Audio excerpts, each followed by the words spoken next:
මාතර ගංගේ ඉන්න කිකිලිගේ පැටියා කෙකරම ගන්නවා.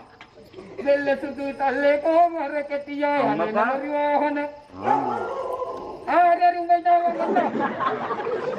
පල්ලි ඇවිල්ලා කතා කරන අයියට. ඒක නෝ උදා කෑමකට මම මගේ කටහඬයි උඩ කොම් වෙලා. කොහොම වෙලා? ඔව්. ගල්ලිය හොයිදා මල්ලන්නම්. යන්නේ ලොරි වාහන නවතාගෙන සිටියා. ඉතින් මිනිනොකයි මාතර කිකිලිගේ පැටියා. නෑ ඌ කන්නේ පණුවෝ. ඔව්. මකයි කියේ? කිකිලි ගන්නේ පණුව බෝල. එහෙම. කරුණා කියන්නට ඇබද? කියන්න ඔයාගේ ආසාවනේ. කවන්නද? කවන්න නැහැ සුතෝ කියන්නේ. ඇහුවොත් මොකටද?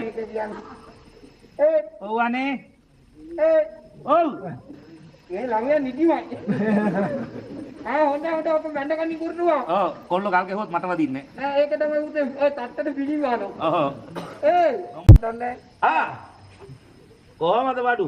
ස්පීන් එක හොඳයි තාම. අලුක්කෝ බඩු බා. අලුක් බඩු. ඔව් ටොප් බඩු. දාන්න ඇතුළට දාන්න.